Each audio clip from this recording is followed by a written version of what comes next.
नमस्कार. जॉब माझा अपडेटवर आपलं सर्वांचं पुन्हा एकदा स्वागत आहे विद्यार्थी मित्रांनो.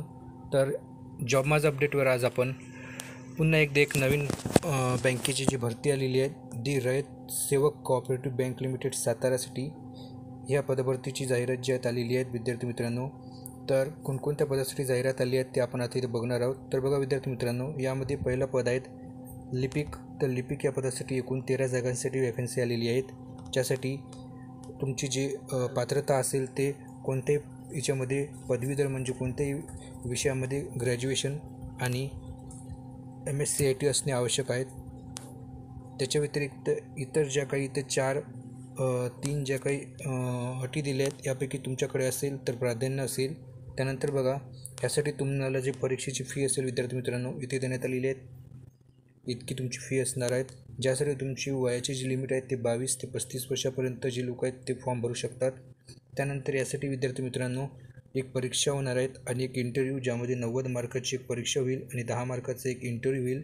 तर बघा विद्यार्थी मित्रांनो, जी 90 मार्काची जी परीक्षा होणार आहेत त्या परीक्षेमध्ये लिपिक या पदासाठी general knowledge, aptitude, reasoning, mathematics, Marathi आणि English grammar, computer and banking ह्या विषयावर आधारित जे ते प्रश्नपत्रिका तयार होणार आहेत विद्यार्थी मित्रांनो. जी प्रश्नपत्रिका मराठी आणि इंग्रजी या दोन भाषेमध्ये असणार आहेत आणि इंग्रजी विषय फक्त इंग्रजीमध्ये.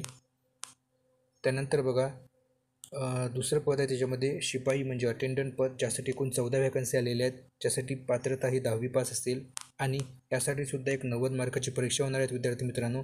परंतु याचा जो सिलेबस आहे तो क्लर्कच्या सिलेबसपेक्षा वेगळा आहे. यामध्ये तुम्हाला general knowledge, GK, Marathi, English आणि मॅथमॅटिक्स म्हणजेच हे 4च विषय देण्यात आलेले आहेत. म्हणजे याच्यामध्ये तुमचं बँकिंग नसणार विद्यार्थी मित्रांनो.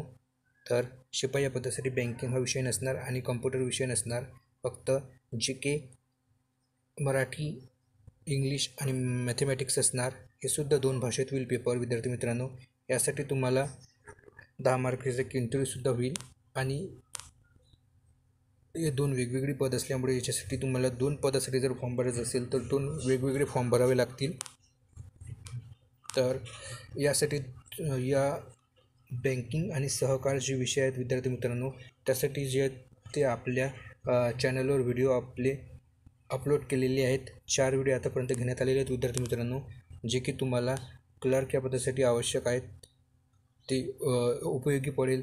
जे कोणीही एलिजिबल असेल त्यांनी फॉर्म अवश्य भरा विद्यार्थी मित्रांनो. आणि जे काही GK हा विषय असेल विद्यार्थी मित्रांनो, किंवा आपला मराठी किंवा इंग्लिश ग्रामर, तर ते सुद्धा आपण व्हिडिओमध्ये घेण्याचा आपल्या चॅनलवर घेण्याचा प्रयत्न करू. परंतु आपल्या चॅनलवर सध्या GK प्लस बँकिंग आणि सहकार या विषयावर आधारित जे व्हिडिओ जे आहेत ते अपलोड केलेले आहेत. त्या संबंधित माहिती जी आहेत विद्यार्थी मित्रांनो तुम्ही चॅनलला जाऊन सबस्क्राईब करून तुम्ही जाऊन बघू शकता. आतापर्यंत मी 4 व्हिडिओ अपलोड केलेले आहेत, ते जाऊन तुम्ही बघू शकता. तर बघा विद्यार्थी मित्रांनो, यासाठी तुम्हाला ऑनलाईन फॉर्म भरायचा आहे. ऑनलाईन फॉर्म भरण्यासाठीची जी लिंक आहे विद्यार्थी मित्रांनो मी तुम्हाला देऊन देईल डिस्क्रिप्शन बॉक्सला, किंवा जर ती लिंक तुमची जर ओपन झाली नाही तर तुम्हाला हे इथं लिंक दिलेली आहे https://nsbal.in जे आहेत विद्यार्थी मित्रांनो. ह्या साईटवर जाऊन तुम्ही फॉर्म भरू शकता. येथे इतर इन्स्ट्रक्शन जे आहेत विद्यार्थी मित्र तुम्ही जाऊन पाहू शकता. याची जी लिंक आहेत विद्यार्थी मित्रांनो मी तुम्हाला डिस्क्रिप्शन बॉक्समध्ये प्रोव्हाइड करून देईल. तिथं जाऊन तुम्ही याची डिटेल नोटिफिकेशन म्हणजे ही जी नोटिफिकेशन आहे तुमची डिटेल, हे नोटिफिकेशन ते जाऊन तुम्ही बघू शकता. डाउनलोड करून तुमच्याकडे डिटेलमध्ये बघू शकता तुम्ही. तर बघा विद्यार्थी मित्रांनो, अशा प्रकारची एक नवीन पदभरतीची जाहिरात आहेत. तर जे कोणी एलिजिबल असेल त्यांनी अवश्य अप्लाय करा. धन्यवाद. जय हिंद, जय महाराष्ट्र.